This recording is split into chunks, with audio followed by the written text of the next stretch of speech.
एक बड़े घटनाक्रम के तहत बीजेपी ने 12 मार्च को हरियाणा में सत्ता परिवर्तन कर दिया। हरियाणा के मुख्यमंत्री रहे मनोहर लाल खट्टर ने मुख्यमंत्री की कुर्सी छोड़ दी और प्रदेश बीजेपी अध्यक्ष रहे नायब सिंह को नया मुख्यमंत्री बनाया गया। नायब सिंह ने मुख्यमंत्री पद की शपथ ली और सदन में अपना बहुमत भी साबित कर दिया।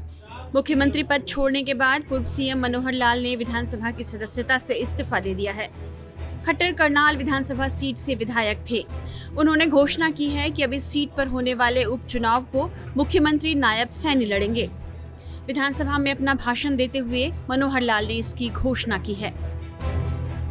9 साल 4.5 महीने सदन के नेता के माध्यम से जो सेवा की है, आज नई भूमिका जो भी मेरी रहेगी, संगठन जैसा तय करेगा उस नाते से हरियाणा की जनता की सेवा, यानी आखिरी जो सांस होती है उस आखिरी सांस तक मैं करता रहूंगा और संकल्प अंत्योदय का जो संकल्प है उसको लेकर के आगे चलते रहेंगे।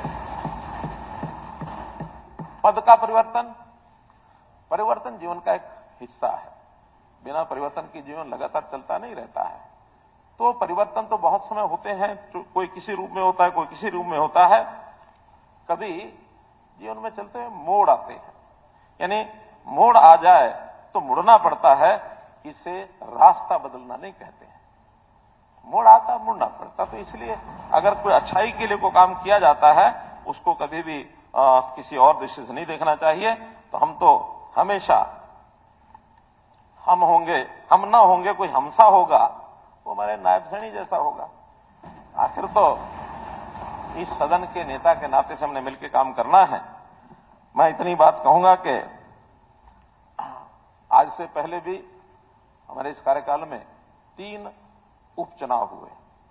जब उपचुनाव होता है तो कोई ना कोई विधानसभा की सीट खाली होती है, तभी वो उपचुनाव आता है। और जब जब उपचुनाव जहां आए, मैंने हमेशा वहां जाके कहा कि भले ही कुछ दिन के लिए आपके यहां विधायक कोई और नहीं होगा, लेकिन मुख्यमंत्री के नाते मेरा ये दायित्व है कि उस विधानसभा की देखरेख जब तक नई व्यवस्था नहीं बन जाती तब तक मैं करूंगा, और एक दायित्व है उस नाते से मैं करता हूं। अब एक विषय और जो मैं सदन के सामने आज मैंने जनता की सेवा करते हुए एक विधानसभा का चुनाव किया।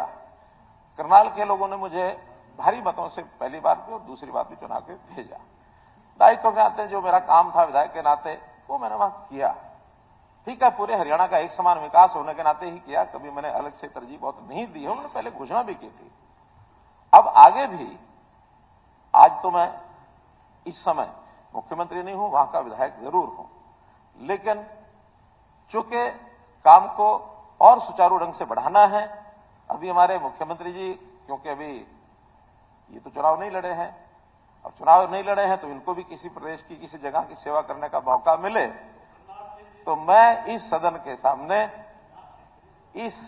सामने मैं एक मान सदन के सामने घोषणा करता हूं कि मैं आज करनाल विधानसभा से त्यागपत्र देता हूं। आज से करनाल की विधानसभा की देखरेख हमारे नए नेता, हमारे प्रधानमंत्री, हमारे मुख्यमंत्री जी उसकी देखरेख करें, और मेरे जिम्मे संगठन की ओर से जो कार्य लगेगा उस कार्य करूंगा।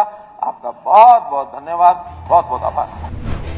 मनोहर लाल 2019 के विधानसभा चुनाव में करनाल से दूसरी बार चुने गए थे। मुख्यमंत्री की कुर्सी छोड़ने के बाद विधानसभा से भी इस्तीफा देने के बाद उनके बारे में ऐसी संभावनाएं जताई जा रही हैं कि अब उन्हें कोई और बड़ी भूमिका दी जा सकती है। उन्हें पंजाब का गवर्नर बनाए जाने की अटकलें हैं।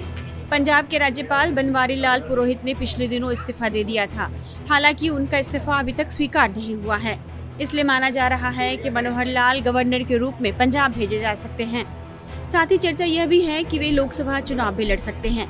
एक दिन पहले ही मनोहर लाल ने खुद केंद्र में कोई भूमिका मिलने के संकेत दिए थे, लेकिन अब विधानसभा से उनके इस्तीफे के बाद कुछ और इशारा मिलने लगा है।